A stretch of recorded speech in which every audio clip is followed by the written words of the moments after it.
नमस्कार दोस्तों और जय हिंद दोस्तों। आज हम री की मात्रा लिखना पढ़ना सीखेंगे। किस तरह से हम री की मात्रा का प्रयोग हिंदी में करते हैं उसे देखने के लिए मेरे वीडियो को अंत तक जरूर देखिएगा। हिंदी भाषा में री को र के समान ही बोला जाता है, फिर भी री युक्त संस्कृत तत्सम शब्द हिंदी में अपने मूल रूप में ही लिखा जाता है और मूल रूप में लिखा भी जाना चाहिए। संस्कृत में री शब्दों का प्रयोग ज्यादा होता है, हिंदी में री शब्द का प्रयोग संस्कृत की अपेक्षा कम होता है। सबसे पहले हम ये देखते हैं कि री हम कैसे लिखते हैं। छत की रेखा, खड़ी पाई और इस तरह से ये जो लाइन है ये ही ऊपर जाएगा और यहाँ पे इस तरह से हम 3 बना देंगे, तो ये क्या हो गया, री।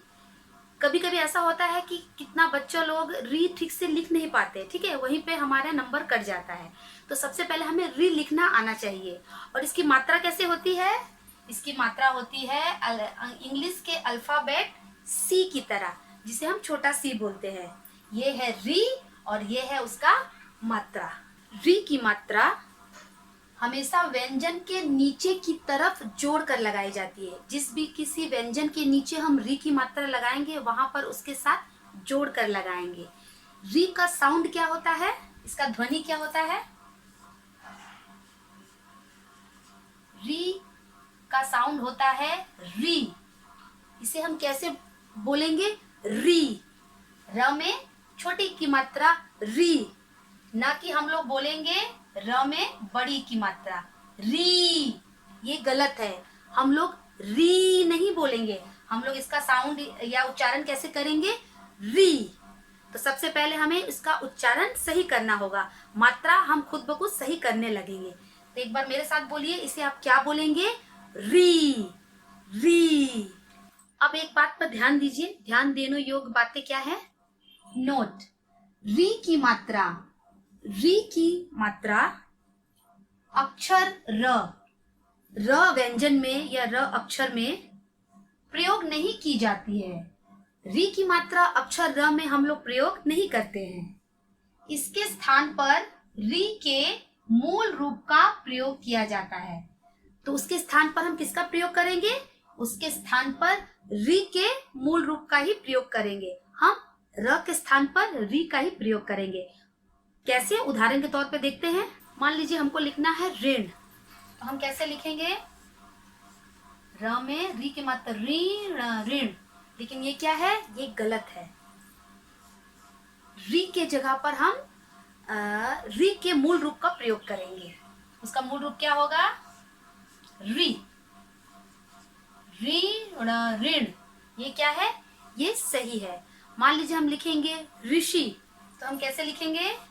र में री शी, ऋषि। लेकिन ये भी क्या है? ये गलत है। री के जगह पर हम री के मूल रूप का प्रयोग करेंगे, तो क्या होगा? ऋषि। हम ऋषि कैसे लिखेंगे? री शी, ऋषि।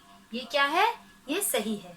री की मात्रा का प्रयोग, री की मात्रा का प्रयोग किसी भी वर्ण या अक्षर के साथ हम कैसे करते हैं, चलिए देखते हैं। जैसे मान लीजिए क अक्षर या वर्ण व्यंजन है, इसका जो खड़ी रेखा है या खड़ी जो पाई है, जिसे स्टैंडिंग लाइन बोलते हैं, इस व्यंजन के साथ जुड़कर हम लगाते हैं। ये हुआ हमारा सही री लगाने का, मात्रा लगाने का तरीका। अगर हम इसको इससे अलग लगाते हैं तो ये क्या होगा? ये गलत है। व्यंजन के साथ जुड़कर री की मात्रा हम लगाते हैं, ठीक है। तो ये क्या है? ये सही, ये गलत है। अब हम देखते हैं कि और किसी वर्ण के साथ हम री की मात्रा लगाते हैं तो उसका किस तरह का उच्चारण होता है। तो क आपने देखा, क के साथ हम री का मात्रा लगाएंगे तो क्या हो जाएगा? इसका साउंड या ध्वनि क्री। क्या बोलेंगे हम? क्री। आप भी बोलिए मेरे साथ, क्री। अब मान लीजिए ख वर्ण के साथ, या कहाँ लगाएंगे इसके साथ? ये जो खड़ी रेखा है ठीक इसके नीचे लगाएंगे, तो क्या हो जाएगा? ये ख के नीचे री का मात्रा लगाने से क्री। क्या हो जाएगा इसका साउंड? क्री। उसी प्रकार मान लीजिए ग के नीचे लगाएंगे हम, तो क्या हो जाएगा? ग्री। आप भी बोलिए मेरे साथ, ग्री। उसी प्रकार मान लीजिए प के नीचे लगाएंगे तो क्या हो जाएगा, प्री। उसी प्रकार मान लीजिए ब के नीचे हम री का मात्रा लगाएंगे तो क्या हो जाएगा, ब्री। अब हम दो अक्षर वाले शब्दों के साथ री की मात्रा का कुछ हम प्रयोग करते हैं और अभ्यास करते हैं। देखते हैं कि किस तरह के नए शब्द बनते हैं। क में री की मात्रा क्या हो गया, ग्री। क्या हम उच्चारण करेंगे, ग्री। ह क्या बन गया, गृह। क्या बन गया, गृह। गृह क्या होता है, जिसे हम कहेंगे घर। गृह मतलब घर। म में री की मात्रा क्या हो जाएगा, इसका उच्चारण मृ। क्या बोलेंगे इसको हम, मृ। मृग क्या बन गया, मृग। आप भी मेरे साथ एक बार बोलिए, मृग। मृग मतलब हिरण। डियर बोलते हैं ना जिसको, हिरण। हम लोग कहाँ देखते हैं इसे, जंगल में या फिर जू में। न में री की मात्रा क्या हो गया, नृ। क्या बोलेंगे, नृ। प नृप। नृप मतलब राजा, ठीक है। नृप। न में री की मात्रा नृपन, नृप। क में री की मात्रा क्री। क्या पढ़ेंगे हम, क्री। क्री। प में आ की मात्रा, वो तो हम पहले ही सीख चुके हैं। क्या बन गया, कृपा। एक बार आप बोलिए फिर, कृपा। कृपा। कृपा करते हैं ना हम कभी किसी पर, मतलब हम किसी पर कृपा किए, उसने मेरे ऊपर कृपा किया, उपकार किया।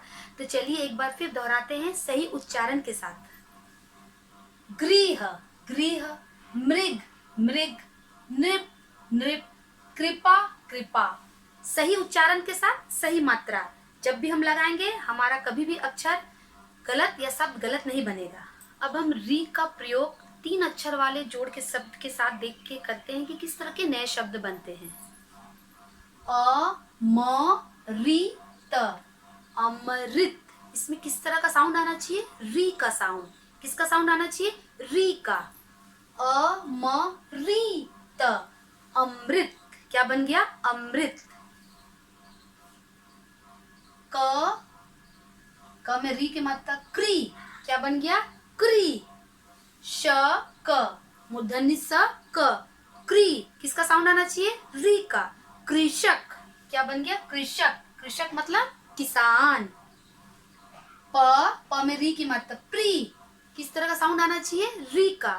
प्री। पृथक। क्या बन गया, पृथक। किस तरह के नए शब्द बने हमारे, पृथक। पृथक मतलब अलग। क में री की मात्रा क्या बन गया, क्री। किसका साउंड आना चाहिए, री का। कृपया, कृपया। यहाँ कौन सा मात्रा है, आ की मात्रा, जो हम इसके पहले भी पढ़ चुके हैं। कृपया, कृपया मतलब प्लीज। इस तरह के हमारे नए शब्द बन गए।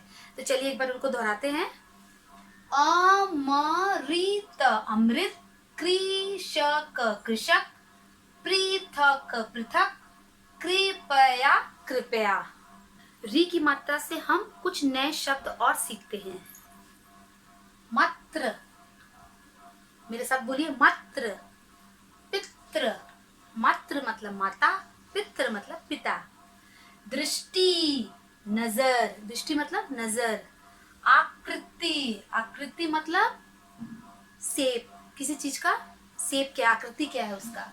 स्मृति मतलब किसी को याद करना, स्मृति करना। मृतक मतलब मरा हुआ, मृतक। मृत्यु मतलब डेड, जिसका जो डेड हो गया है, ठीक है। सृजन मतलब निर्माण करना।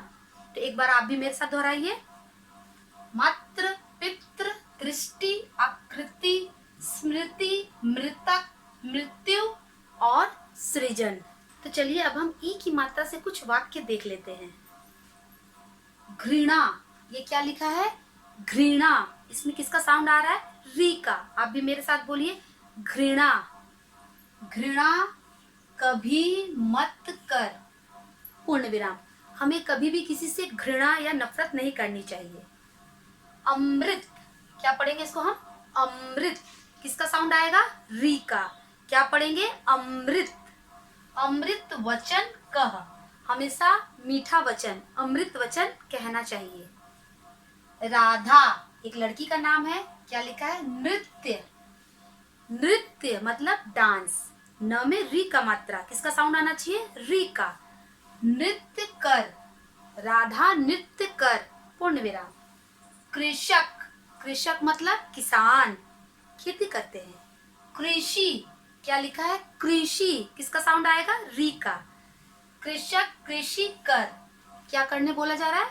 किसान को खेती करने बोला जा रहा है। कृषक कृषि कर, पूर्ण विराम। ऋतु, हम लोग पढ़े हैं, ऋतु मतलब मौसम, सीजन। बदल गया, ऋतु बदल गया मतलब मौसम चेंज हो गया, पूर्ण विराम। मृग, भाग गया, क्या लिखा है? मृग मतलब हिरण, क्या उच्चारण करेंगे? मृग। री का साउंड आना चाहिए, मृग। मृग भाग गया, हिरण भाग गया। तो चलिए एक बार मेरे साथ आप भी दोहरा लीजिए। घृणा कभी मत कर, फुल स्टॉप नहीं है, पूर्ण विराम।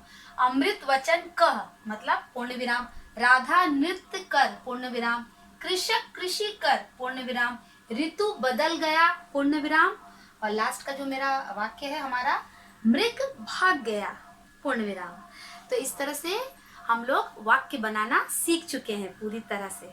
आज की क्लास में हमने री की मात्रा का उच्चारण, सही उच्चारण करना सीखा। री की मात्रा लिखते कैसे हैं, उनसे बने नए शब्द और वाक्य बनाना पूरी तरह से सीख लिया। आप भी घर पर इसे अभ्यास करते रहिएगा। आशा करती हूँ कि आपको मेरा वीडियो अच्छा लगा होगा। मिलते हैं अपने आने वाले नेक्स्ट वीडियो में, तब तक के लिए बाय बाय।